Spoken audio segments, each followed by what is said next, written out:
but everyone can hear us. But they cannot see you picking your nose. But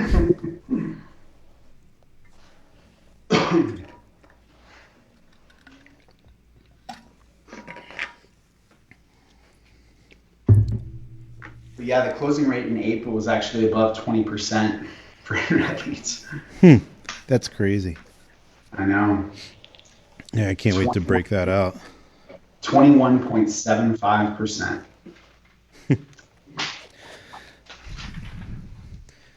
So,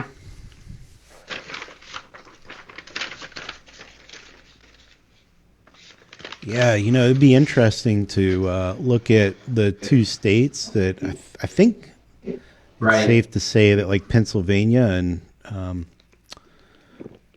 California were the two that were probably locked down the longest and hardest. Was it Maryland locked down, Jeff? A little bit longer than... Who? Were you guys locked down in Maryland? No.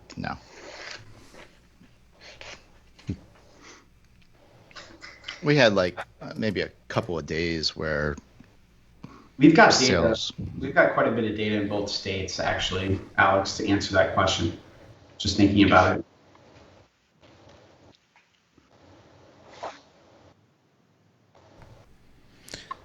Yeah, we should definitely do some comparisons there.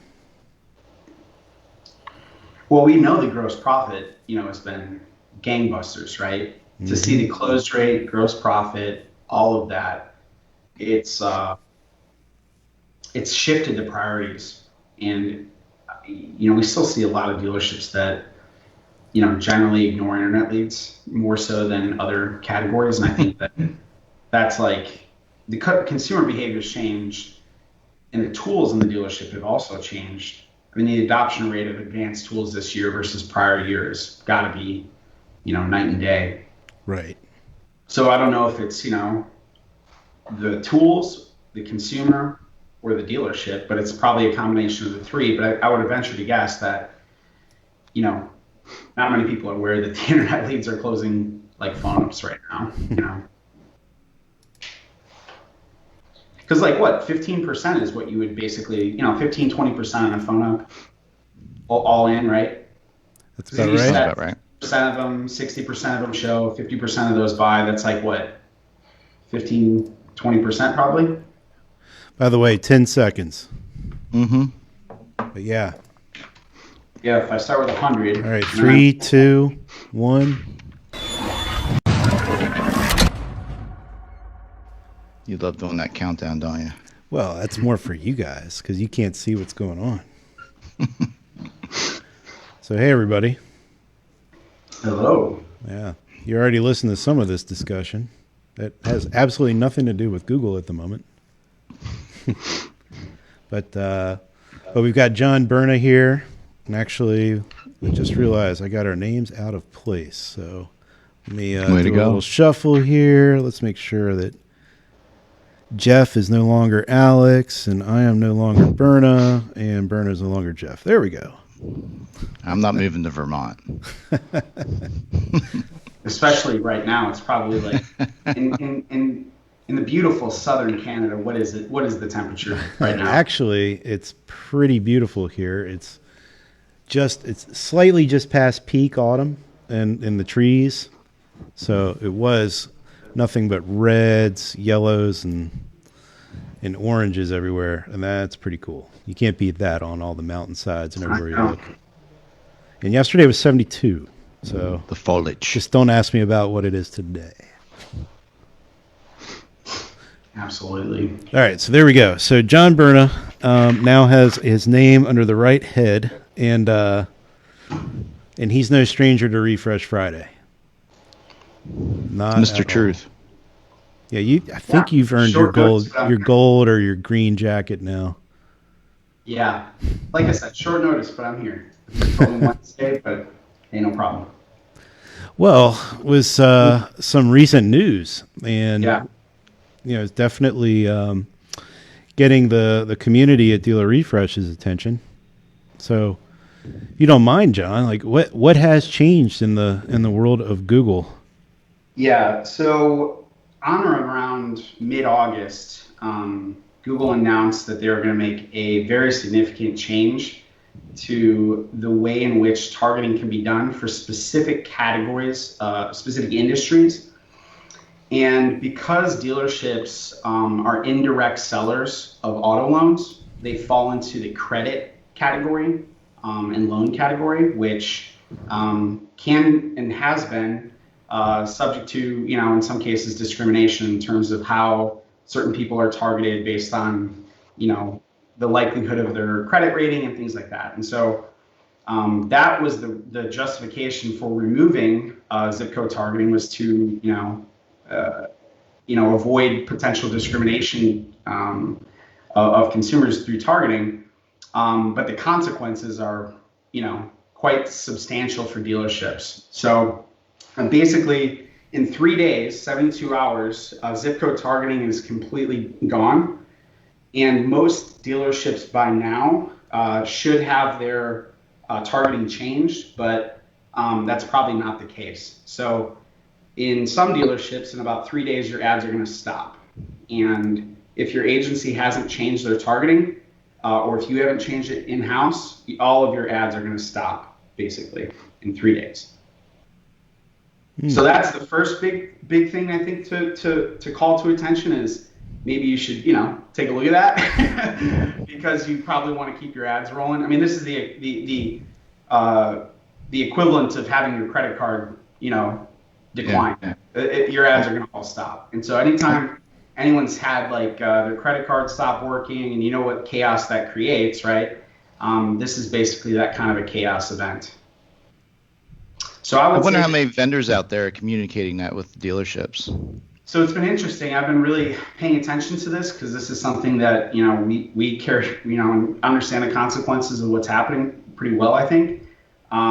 There's not been a lot of communication, and generally across the industry, there's been a few people here and there that have dropped some hints, but no, I don't think it's had near the attention that it deserves. And I would say that this is, not on par, but close to as disruptive an event as the advent of mobile, in terms of how this is the entire ad account has to be rebuilt. And I know some people are going to say, all you have to do is just change the targeting. That's just to get ads to serve.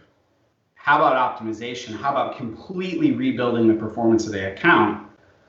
So there's going to be a lot of unintended consequences from this that we're going to be dealing with as an industry probably through the end of the year to get the accounts kind of back into line. Well, you think this will completely be a restart on ad performance and everything if they let this lapse? So let me give you some of the realities. So in this last week, we've seen more dealers. So inside of Google Ads, there's what's called auction insights. And at the campaign level, you can see specifically who is also bidding on those keywords in that target area, right, that you're focused on. We've seen dealers, new dealers enter into the auction insights, which means they're targeting into that area for the very first time at an unprecedented rate. So what would cause that? What would cause that would be big, dumb, overlapping radius, right? So if one dealer has a big, stupid radius around their store and another dealer has a big, stupid radius around their store, think of a Venn diagram, right? They're now competing with each other unnecessarily, probably for the first time, when in the past they would like puzzle pieces, they would be carving out their zip codes.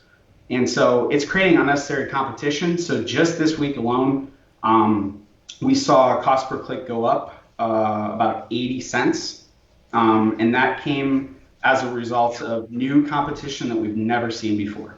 Wow. That's a big Which is exactly what we expected. Exactly. And so this week, people are turning on radius-based search versus zip code search. So we expected it to probably occur, about a week to 2 weeks prior to the event of the 19th, and that's exactly what's happened. What did you say dealerships were turning on? So when you're switching from zip code-based targeting, the alternative that just about every vendor is recommending is to just draw a radius around your dealership or multiple. Okay. So you can obviously, some people are doing this differently than others, but I would say that I always kind of, as a skeptic, assume the worst and hope for the best, right? And in this case, unfortunately, the assumptions have born to be accurate, and it'll probably get worse as after the 19th, as more and more people adopt to dumber marketing strategies. In terms of, it's not dumb, it's just like you have to think about it. It's just too broad, comparatively to where we were with zip code targeting. So. And then, as predicted, I would say that the benefit for this for Google was going to be that the cost was going to go up, and it absolutely has. What are some of the other things that you guys have done in order to work around this? So there's a couple things that you have to look at. So number one, you have to absolutely tear into your auction insights and understand what's happening with your competitive set. And you have to ultra manage that daily right now. And I hate to say this, but if it was me, I would even call the dealer. If it was my competing dealer, I'd be like, dude, what, I'm almost to the point where how you would normally do that, but this would be one of those things really, we're just being stupid, and I know nobody's going to actually do that, but that's kind of how so forget that. That's probably, but what if, it almost seems like an opportunity. You have to really. What if you're a group though? There's a lot of groups out there. They may own 3 or 4 Ford dealerships that compete with each other. So this is where your strategy. In the case of what we do to solve this problem, we have an audience-based strategy. So we would suppress one group from the other group and their prior customers, so that we don't serve ads to either store's prior customers.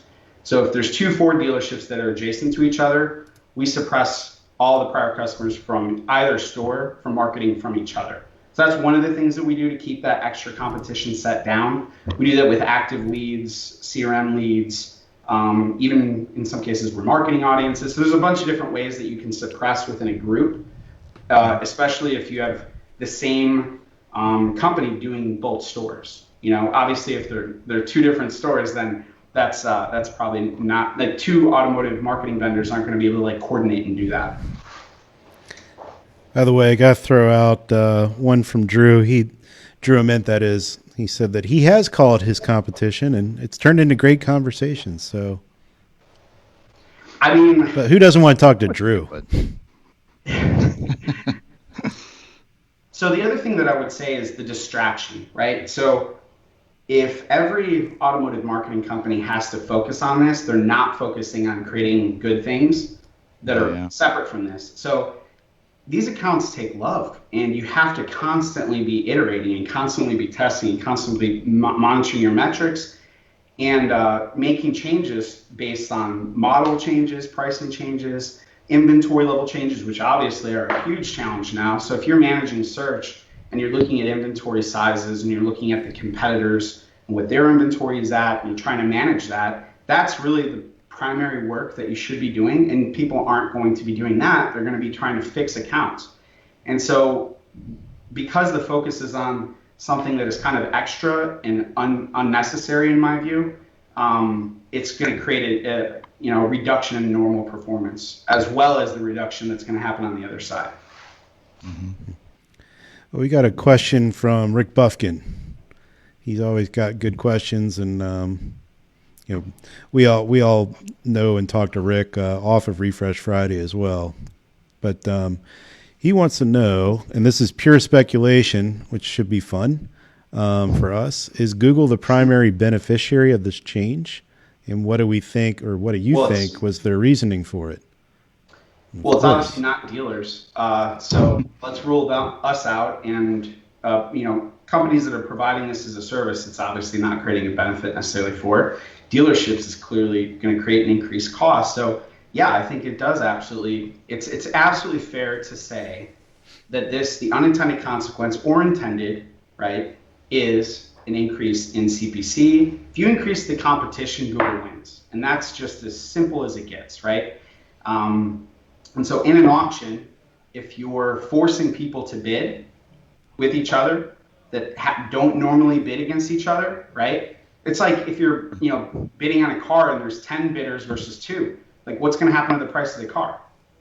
This is exactly what's happening in individual markets. And who wins in that case? Well, the seller and the auction, right? The buyer is getting a higher price, and they're creating, you know what I mean? So it's very simple to kind of break down like how this is, potentially positively affecting them. And I would also say that, just less than 20 days from an election, Google's gonna, stake their claim prior that, there was we were on the right side of history with privacy. So there's a big antitrust case against Google right now, one of the largest in probably 25 years, and privacy is a part of it. So yeah, it's all. We're talking about. We're talking about dealer competition, but what about tier 2? Tier 2's, they're in there competing as well. It's going to affect every tier. Bigger circle. Bigger circle, exactly. So an audience-based approach is a very effective way to obviously hedge some of the differences, some of the challenges, right? So that's one. Another thing that we specifically focused on was resolving to location of where customers are driving from. So we implemented drive time search, and then we can actually resolve back to those locations based on the driving duration that customers have to the dealership. So that we're implementing, we've been implementing that into our dealerships this month as a way to kind of create and honestly, zip code targeting is preferable. I'd rather do that in some cases, or do it in addition to drive time placement. But, obviously we're not going to be able to do zip code placement. So we feel that that's really the best alternative, with a very clear strategy on implementing the audiences as well. For those who don't know, and for myself as well, maybe explain the drive time a little bit more. Yeah, so if I know the latitude and longitude of a dealership, then I can figure out all of the potential drive time paths at various latitudes and longitudes around that dealership. And it looks like a web because people don't fly to a dealership. They don't take helicopters to a dealership, right? They don't zip. Except the Bentley dealership. They drive. And those drive time patterns are very, very consistent with the census tracts that are used to determine the area of responsibility inside of dealers' dealer agreements. So in your dealer agreement, you have an area of responsibility. Those are based off census tracts. Census tracts and zip codes in geocoding aren't exactly the same thing. So, but they resolve to zips if you do it, and you can essentially target those areas using drive time as a different. It's obviously there's some geometry to it, but it's basically looking at different ways to target customers more proactively versus a big dumb radius. Yeah, that's a cool way around it, and an effective way too. It's probably even better than what we had in the past, or could be. Sounds sort of cumbersome. Well, John's. I know how you guys are doing it a little more than the average person, I guess, but it's all programmatically done. So it's dynamic. It's the computer's doing it. Correct. So the complexities in programming it originally. You're talking about thousands and thousands of calculations to figure that out. So, and this is also, I think, is another point, right? Manual management of these accounts, if you're making this big of a huge change event. So like, I think it's very important to think about it, right? So like, if the provider that is managing your marketing is doing it manually, which is like 98% of companies in auto, they are manually changing all of this right now. And if you think about, a 20-something-year-old person who's new into a job and being assigned, hey, go through these 100 accounts and change all of them from zip code targeting to radius-based targeting, that's going to be a recipe for success. No, it won't be. So manual management of the implementation of these different strategies is very cumbersome, number one, and it's prone to human error. So again, like I would really if I was a dealership right now, I would have met multiple times up till now on what exactly the strategy is and how we're transitioning from A to B. And then I would ultra manage B, like what's happening post the 19th and post change, more importantly, to the account. So everybody should be meeting weekly, I would say right now, with their digital marketing companies to understand what's the cause and effect of this change. You should also ask them. Would it make sense for a dealership to just turn off their paid search until some of this settles down? No, I wouldn't do that. I would say that I would probably look at the budget, and I would probably look at like, okay, is this the correct allocation of spend? But I absolutely know. I mean, here's the thing. Like, the one thing Google does that no other real marketing platform does is it brings intent shoppers into the funnel so much faster, so much more. It's just traffic that the dealership can't get really any other way. And so you're not even social. No, because social is more push than intent driven, right? So people aren't on social thinking about buying a car and looking for a way to buy a car, right? It's not a logical place. It's an emotional place. And so especially right obviously through serendipity and some really magical ads, right? Then yeah, you can create that intent, but you're creating it versus taking an intent and capturing it. So it's just, obviously there's a lot of customers that are going to continue to shop. They don't care about this policy change. They don't even know about it. So yeah. It's just the cost is going up. That's the reality. So John, in all this, you mentioned a minute ago that you're doing this from a programmatic perspective. So you're doing it with computers. You're not hiring some kid out of college to go click buttons in Google's back end. So you also mentioned this is a good time for dealers to start to have a different conversation with their marketing agency. And would you recommend that they ask them how they're making this change, and if it's a manual change, or if they're ready to scale and do these kind of programmatic and dynamic ad buys that you're doing? Yeah, I mean, I would say that that's definitely a part of it. And it's not to say that somebody can't manage one account, to a level that it would come up to our automation. It's probably possible, but it's just unlikely. And there's just too many moving parts. And for example, in the course of 1 month in a manually managed account, we'll typically see less than 100 changes to an account. In terms of bidding changes, keyword changes, almost none. And so it's very rare to see a lot of manually managed accounts have a lot of, and you can see this in the change history. If you have access to Google Ads, you can go in the change history and you can see how many change events occurred in your account. And with automation, we make more changes in an hour than a manually managed account would make all month. So just generally speaking, yeah, it's pretty, after one account, when you get to the second account, third account, 10th account, it gets progressively harder as you add scale. So yeah, there's a scaling function to automation that you get that you can just be better across the board. And then you can also, because you have that automation, you can make changes across accounts as you learn insights within, within what works, right? As opposed to just having everything disconnected and I've got to send an email out to, 50 account managers, hey, let's make this change. Like, no, you do that as an architect down, as opposed to, one person physically changing something. You're architecting that change. Now, I'll throw another thing on top of this, and I throw this out there with a little bit of disclosure. I do business with John, and Jeff does too. If you don't mind me saying that, Jeff. No, I just did, so no apologies.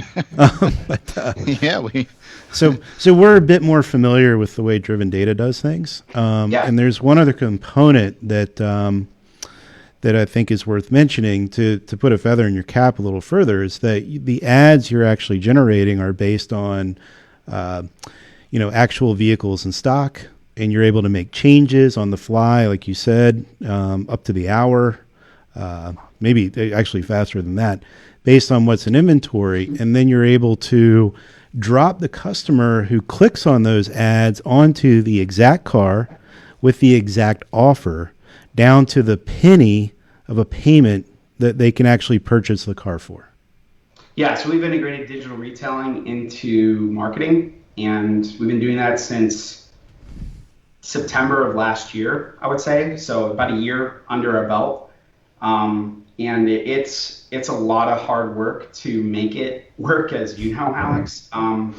But if the payment this is the thing to consider, right? Customers have been lied to with payments from us for years, and I've done it. We've all done it. We've said it's a $199 lease, and we know the janky math that's underneath that $199 lease, right? By the time they click on the ad and go into a landing page experience that probably isn't going to mention the payment at all, the customer just generally feels like, all right, that payment that I clicked on, I never saw it again. Like, where did that go? Or when they actually inquire and find out that it's $349, you've lost the confidence and you've lost that trust. And so our belief, and I think the belief that, I think anyone would, that looked at this problem logically would agree to, is that if we can keep the payment and that experience consistent in every single touch point across the entire marketing and website and in-store experience, confidence is going to go up, trust is going to go up, closing rates, gross profit, and CSI are going to go up. So those are all connected in a long thread that starts from the first time a customer engages with you to the last time they leave your dealership. And I just think there's a better way than having, and really, why did we have to do it the other way in the past? Because we didn't have these tools. We had to do that because we couldn't manually manage different payment iterations. We couldn't manage all the different kind of deep integrations that go into the landing page experience or the website. So yeah, with the advent of some of this technology, it unlocks new capabilities that enable the customer to have a way better payment-based shopping experience as opposed to a kind of payment-ish shopping experience.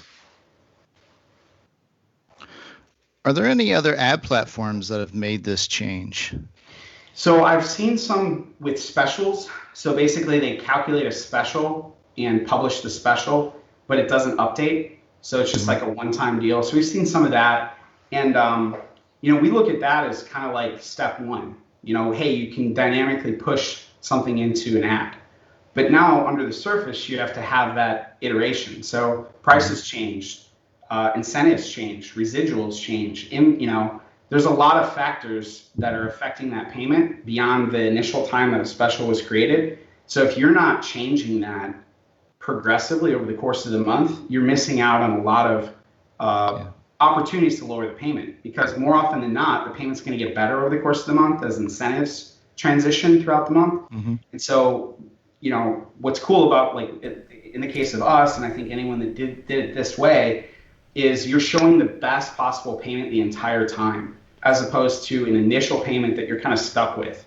And so it's the equivalent of, like, if you priced your car on the first day that you got it and you never changed the price, how does that affect the velocity of how you sell that car, right? You need to make pricing changes. So this is the exact same thing, but this is in a customer's perception, right? So actually, you're taking advantage of the banks who are competing against one another. So you're not even needing to change your price. Yeah, so if the banks do it for you. You take advantage of the delta difference in payment. So of course it's just, it doesn't affect the gross profit of the deal, but it affects the customer's perception of the price and the viability of the opportunity. So it's just one of those things that, like, all right, how much of a difference does it make? Maybe it's 2%. Well, it's 2% every time. So if it's 2% every time, that's a huge difference in the aggregate. And so what we've actually seen, and I think we'll talk about this maybe in the second half, is how closing rates have changed dramatically. And internet leads are now closing at or above phone ups. And that's the first time that's ever happened that I can see. Maybe going back to, like, the ultra early days of internet leads, right? But I mean, come on, last 10 years, no. I mean, we haven't seen, The average from March to August for internet leads is 16.8% for us. So it used to be, prior to the implementation of some of these tools in COVID, it used to be about 10%. So a 6% increase. It's actually a 65% increase, but a 6% difference. I don't have any equivalent change like that I've ever seen. So, and the funny thing is, like, we kind of expected a lot of this was happening, but we didn't dive into it. But we recently dove into this, and I was like, man, I wish I knew this like 4 or 5 months ago, because I think it's pretty earth-shattering, the behavior change that's occurred.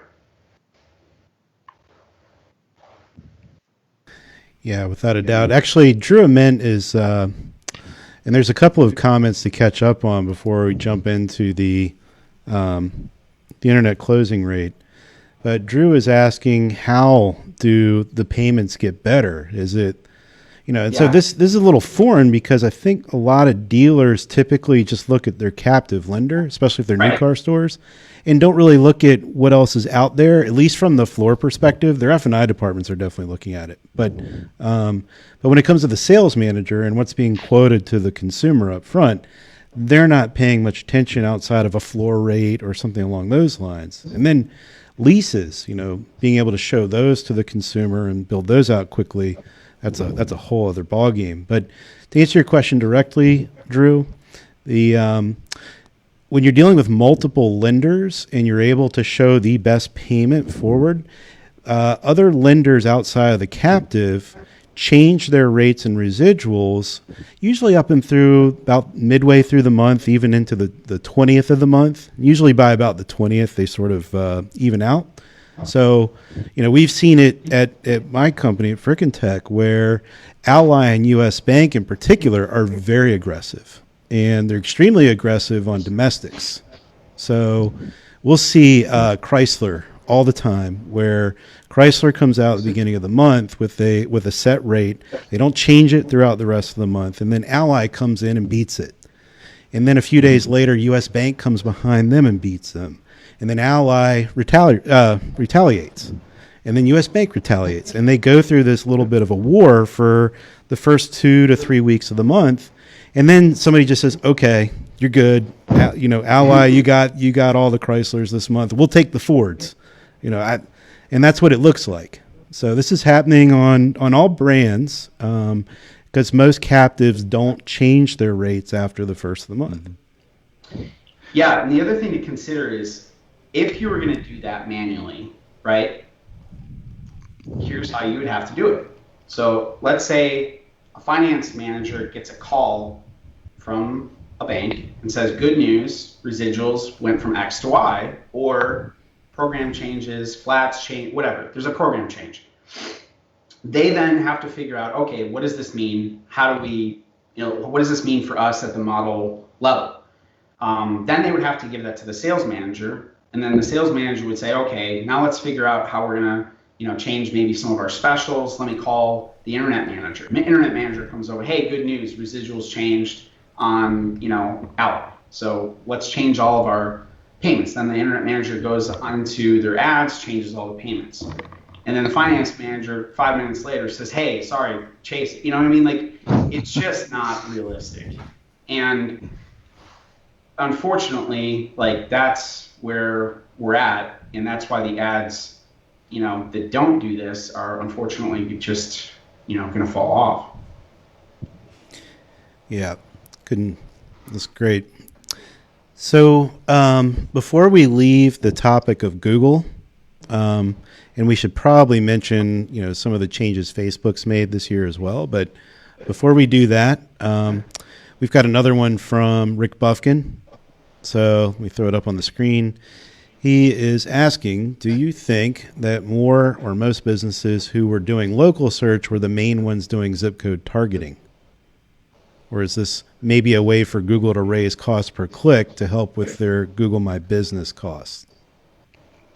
I'm not sure I understand exactly where we're going with this question, Rick. Well, so we know where to find Rick later. So you can ask it one more time, or just think about it a second time. All right. I'll pull it back up here. So let's start with the first one. Just leave it at that. So do you think that more or businesses who were doing local search were the main ones doing zip code targeting? Yes, without question.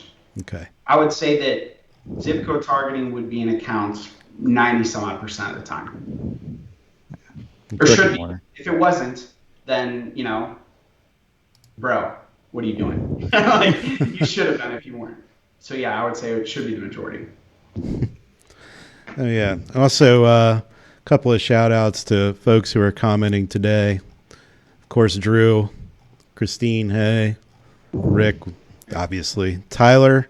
And Tyler's wanting to know if Canada is still too tight with the regulations to get this kind of stuff up there. And yeah, Canada's a different ball game. But I think there's some changes that are in the works where some of this stuff, it's actually kind of silly. It's a little bit like the Millennium Bug. So the original program for a lot of the ways this stuff was written was made for the United States, which uses numeric zip codes. And these things need to get rewritten so they can work with letters.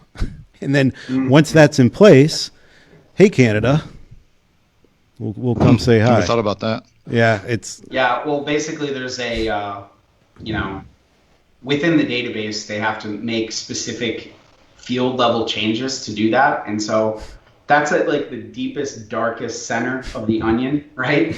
And so to change that has like a billion consequences.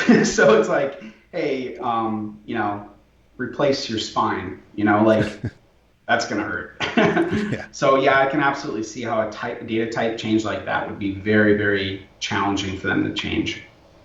Yeah. And lastly, hey, Doug Davis. Good to see you, man. What's up, Doug? Yeah. So, John, how about some Facebook for a minute? And don't say anything bad, or our stream will get really slow all of a sudden. Yeah, well, the AIA ads are probably the thing that's like the most discussed thing right now. And Facebook is offering inside of Marketplace the ability to have a more enriched vehicle landing pages. And so the thing that I think everybody needs to understand about this is how it fits into the overall strategy of a dealership. So we've been really kind of looking at not only how to do this, because that's quite honestly not that difficult. The when to do it and why to do it is, I think, the question, right? And so just so everybody understands, in almost all of Facebook advertising today, traffic is taken from that site to a dealer's site. And Facebook is one of the best traffic drivers, bar none, to dealerships' websites. And that has progressed dramatically over the last 3 years, to the point now where it's probably the largest traffic driver in ad spend for almost all dealerships. And so what Facebook is doing is they're adding the ability for the consumer to stay within a Facebook experience and see that vehicle, as opposed to going to the dealership's website. So I have feelings, right? So obviously I want the traffic to come to my site because I'm selfish. If it was me, that's my natural resting state, is I want all the traffic. So to not have the traffic come to me, I need to have a good reason.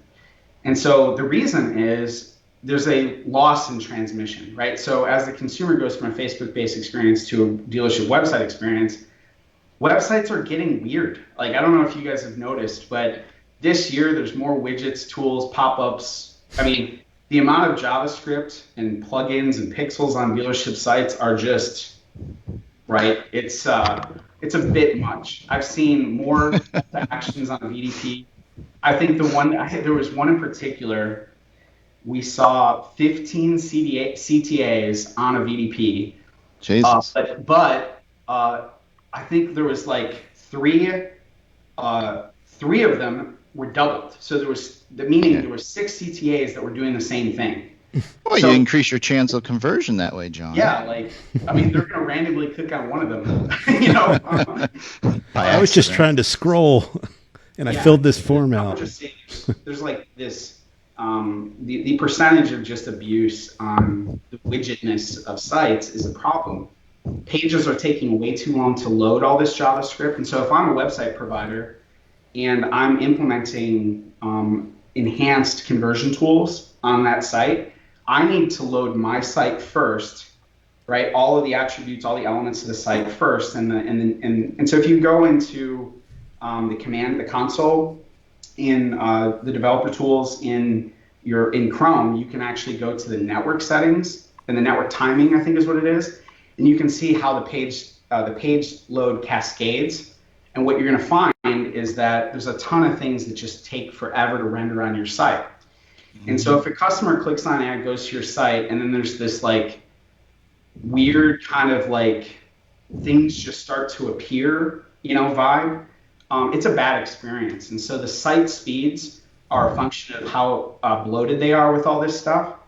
And so I think what Facebook's basically saying is, hey, we can do a better job converting a lead than the gauntlet you're throwing them through.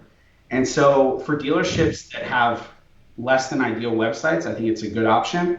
For dealerships that have a lot of affordable used cars and used cars under $20,000, I think it's a good option. Subprime and that type of an approach, I think that's a pretty good option for this. They're not selling new cars here yet, though. So this is a pre-owned type experience, and I think it's going to add some leads. As to the closing rate, I think we're all going to find out. But like anything, our approach is going to be how do we optimize the shit out of this, and then where do we fit that in? And I think that's going to be the approach we're going to take, because we're going to use it in some of these kind of different, as a supplemental approach as opposed to the foundational approach. I think that's important to probably consider it that way.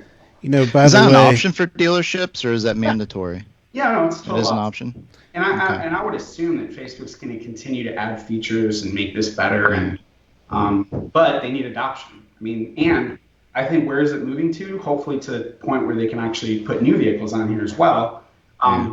But remember, Facebook hasn't been a classified site really. I mean, Marketplace, to be quite honest, hasn't been a full-throated classified site yet, and it's just been a place for people to do peer-to-peer selling primarily. Right. So business to consumer selling through this has kind of been for franchise dealers, an experiment, but it's not necessarily become the, main line of sales, so to speak. Well, if there's any dealers out there that are sort of questioning what this new AIA ad setup is, Joe from Dealer Teamwork put together a really nice article you can find over in the forums. And going back real quick, I just want to throw something out there because they deserve it, is to Dealer.com, who just released a new VDP and VLP. And they've definitely made some nice strides towards being able to work better with all the plugins and whatnot. It's actually a lot more snappy. So they're starting to really catch up to the quickness that Dealer Inspires had for a while with their Lightning inventory. So kudos to Dealer.com for making that change. Who paid you to say that? I just came across it yesterday, and I have a unique understanding of how hard it is to get things out the engineering door over there, and when they actually do something cool, hey, or something good, give them props. To inherent CSS in CTAs, which they've offered, is really, I think, a pretty sharp approach, and it makes sites look better.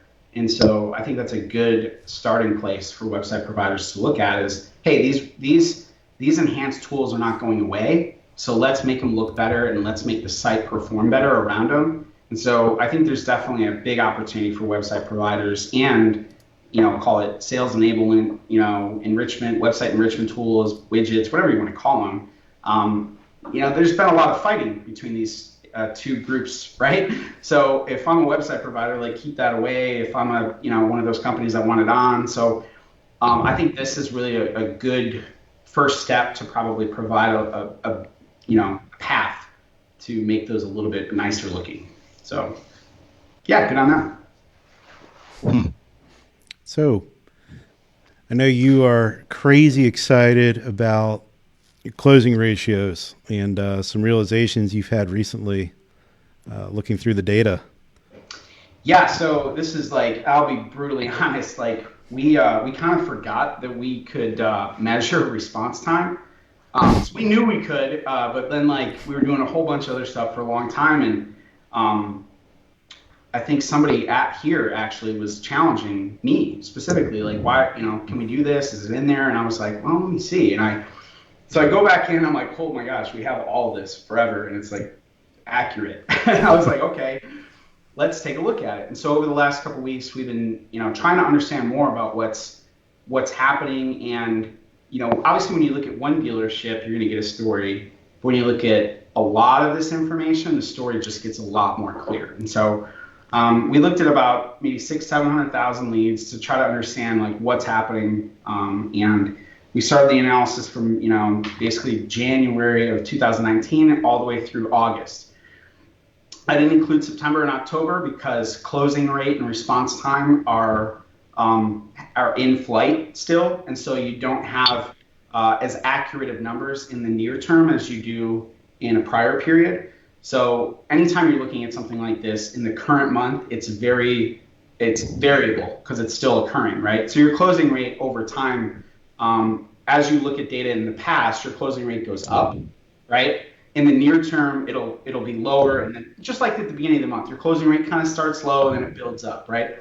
And so basically, what we looked at was what was the response time in minutes on a 24-hour clock. And I know that obviously there's working hours and people need to sleep, but all things being equal, it's just an easy way to look at what's happening. Well, we could break into it's the only way you can compare dealerships with differing business hours. Well, I mean, we could fix that. Well, I mean, that's, yeah. It would take a little bit of, coding, but yeah, you could absolutely do that. But so what we looked at is a 24-hour clock. And why 24-hour clock? It's 2020. We've got robots, let's look at consumers are on a 24-hour clock. So I think that's one thing that we can mostly agree with. So the first thing that happened was that when March hit, response time just went way up. Like it took way longer to respond to customers. And so that's because dealerships were closing down. That's because salespeople were laid off. And so if you have, in some cases, we saw dealerships sales staff get cut in half or down to a quarter.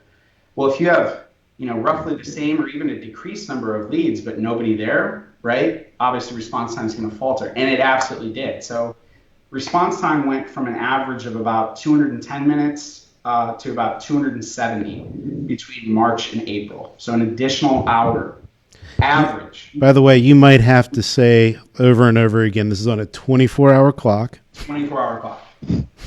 24-hour clock. Yeah. So basically, here's the statement. When you compare the period from March to August versus the prior 6 months before COVID, closing rates went up 65%, from 10.2 to 16.8, and the response time actually also went up from an average of 218 to 246, or a 12.8% increase. So if response time took longer and closing rate went down simultaneously, that just shows you there's even more opportunity there. The other thing that's important to note is that when a dealership responds in 1 hour, that usually covers about 70% of their internet sales. We're responded to in less than an hour. 30% of sales occur on leads that were not responded to within 1 hour. So that is, I think, the clearest indicator that, responding is important. But I think the other part of this is let's look at the behavior side of this, okay? So we have the advent of all these augmented tools that are helping dealerships do more and improve the overall experience for consumers going through the internet experience, right? So while slowing down the VDP. While slowing the hell out of the website, the experience is getting better, right? And we're seeing the overall bar has been lifted, and that's a good thing, and I think that's definitely a part of this. It's kind of like when a customer comes in the wintertime when it's snowing outside, they're serious. And when somebody's inquiring during COVID, that's like winter times 5. So I think the closing rate's partly also due to consumer side. Ultimately, phone ups and internet leads basically close the same rate right now. So if you are, thinking about how do I get, just a few more deals per month, it's within your internet leads. Because again, it's a 65% increase in closing rate, you have to change your expectations now. So if you're averaging 10%, that's last year's numbers. Now you need to kind of look at it like 16% is the new 10. Well, you also need to make sure you're not sending the same old stuff. So if you're sending emails out to customers and you're not quoting anything to them, you're not giving them what they're after, you're trying to run them around just to try and get them to an appointment, then that might have a little something to do with it too, John, because I know that your data set has a little something going on in there that helps in that regard. We've been using you guys from the first quality response quite a bit, and I think so I think part of this is in big part, I didn't want to toot any horns, but I hate to go there. We do need to disclose that. Yeah, there's definitely here's what it means, right? So forget who the company is that's doing this, because there's a number of products that have and do this, right? Not just yours, right? Mm-hmm. So there's probably what would you say, 4, 5, 6, 7 of them that can probably do this. So when you think about it, it's all right, the customer has inquired and you're responding to them.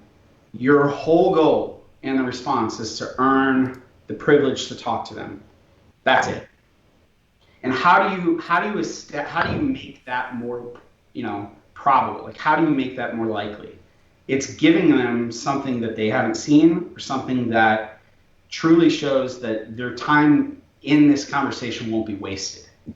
And so that is the biggest thing. So if I'm, inside of a dealership, I'm thinking about my closing rate, it's directly tied to that ability to, within an hour, obviously within a minute if you can, provide the best possible response that's going to, again, earn that privilege to talk to the customer.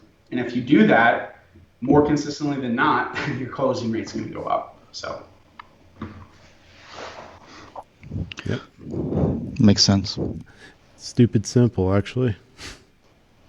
So it's also really interesting too, the number of sales per salesperson is something we've been seeing change. So one dealership in particular, very, very, very high volume import dealership, and I just know their stats well, so I think I'll you kind of reference that. They used to sell about 16 cars per salesperson, which is again pretty incredible. I think most people would say 12 would be knocking out of the park. 8's anemic, and 16's okay, it's something special. They're at 26 right now, and the number of salespeople has been down to about 2/3, half to 2/3 of the prior amount, and we don't see them adding salespeople. So we were joking before the call, before we started. I said, this whole thing doesn't work out. That sounds like a great business, because everybody's averaging 26, and they've got a lot of salespeople. So, I think that the augmentation of the salesperson with these tools has enabled them to move much more adeptly through the sales process with multiple customers.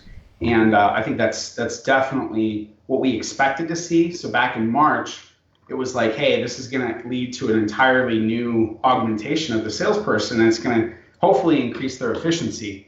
And that's absolutely that's been born true. That's what it looks like. I know our sales team bumped up about 30-40% per salesperson.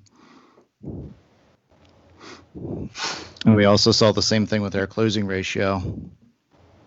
16's the new 10. Yeah, so I think it also kind of if you think about the process, if you knew that your leads were going to close 65% higher than you thought they were, would you change who got them? Would you change how you responded to them? Would you change how much you care about that? Yeah. And I think that's really the simplest message here is that this is something that we need to continue and perhaps even care more about than we have in the past. Well, that's the new door into the dealership. That's, it's always been a door, but it is one of the doors now. Yeah, at the same time, too, we've seen record-breaking gross profit and front-end gross profit. Like front-end gross profit, unprecedented these last few months. And I to see import dealerships averaging 1,700 on the front is like, okay, it was like zero. Like especially the Kia dealers. Yeah, I mean it's just really,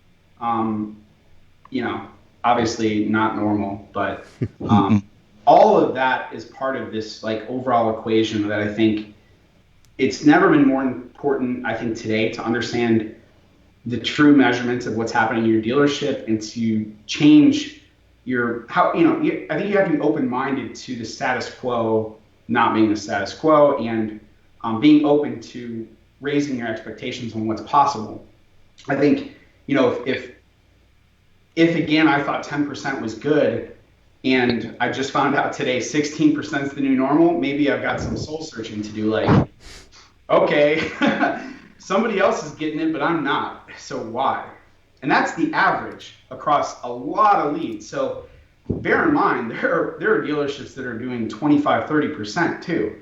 And that's their average.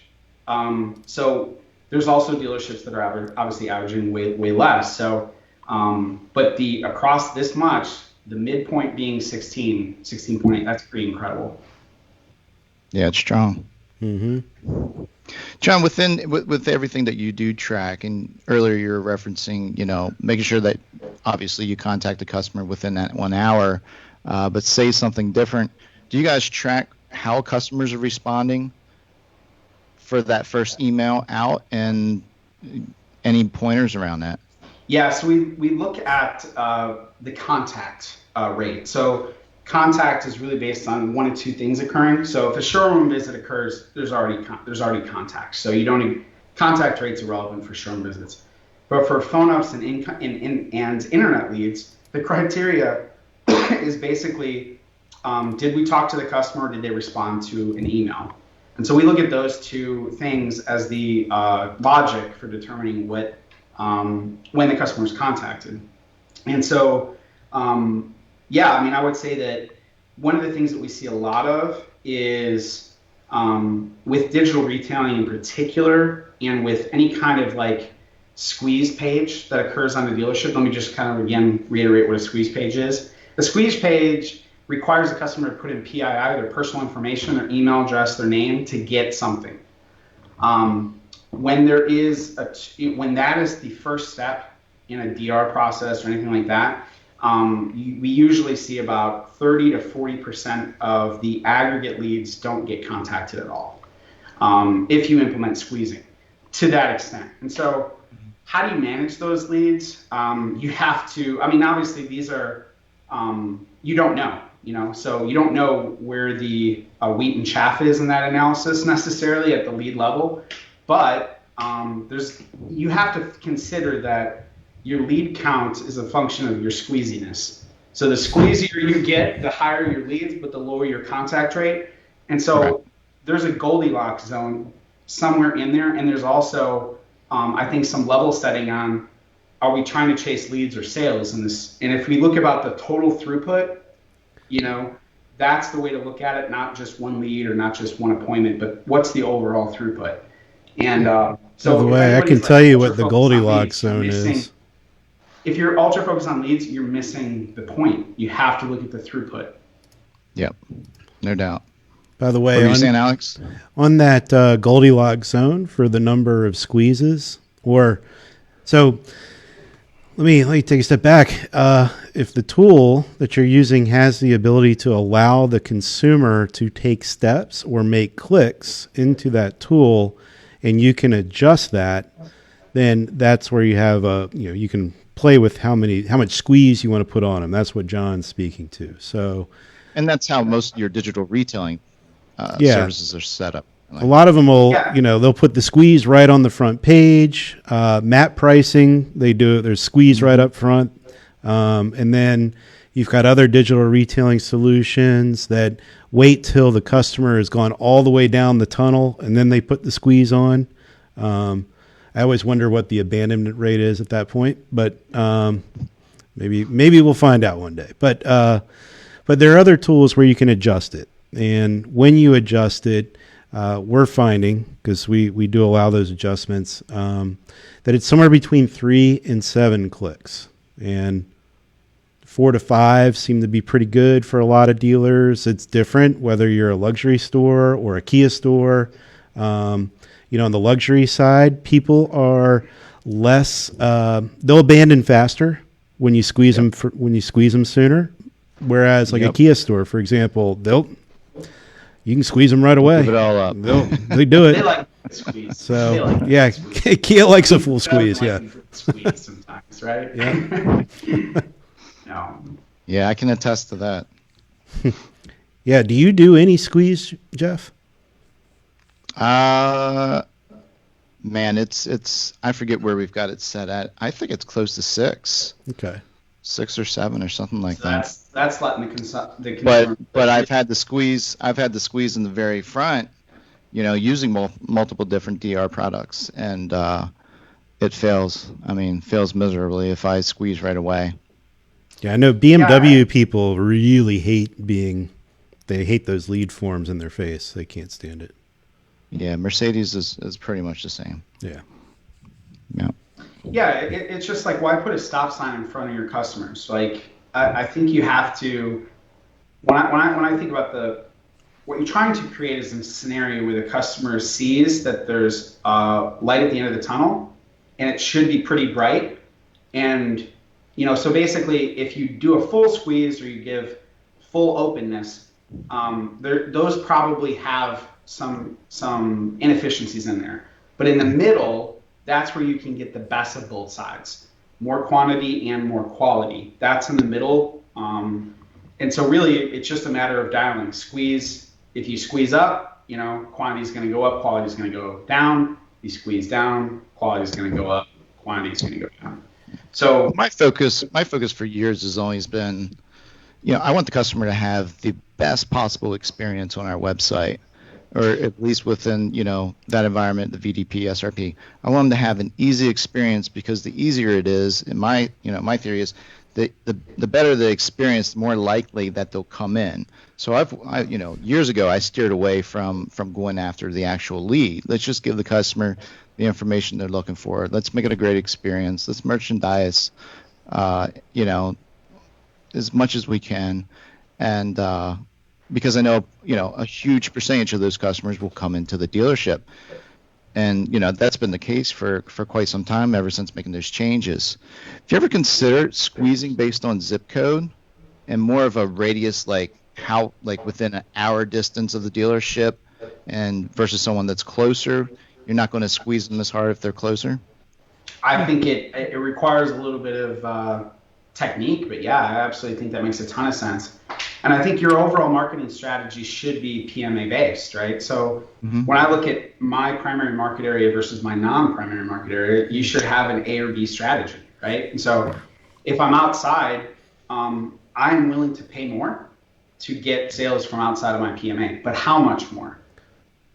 And so you have to consider that there's if you're in Chicago, you're not selling cars to Miami, most likely, if you're a normal franchise dealership, unless you're selling, something special. So you want to have an optimized strategy for your PMA first, and then you go outside, of course. So you never go outside, you're going to be inside out. Yeah. Great point. I think the other thing... you could also get around map pricing that way, huh?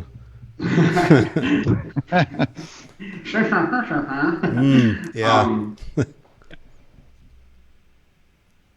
Yeah, I think you bring up a good point. And I think that's where all this is going is, having different experiences based on where they're at in the process, right? So if I'm a first visit to a site versus an 8th visit from the site to the site, don't you think the site experience should probably change? it's like telling a customer a story and then making them start the first chapter every time they come back to the site. It's like, let's pick off with the bookmark maybe, and not force them to go regurgitate and start the process. So I think remarketing is doing a fantastic job to help bring customers back to where they left off. And we look at it like it is a linear step-by-step approach, but it's not linear how the customer shops. So although we have a goal, the customer also has a goal, and their goal is not ours. And I think when you think about squeezing or any of these things, and you're talking about customer experience, Zach from our team, Zach Hendricks, our VP of Strategy, he says, that really our mission as a company is to build products for our customer's customer.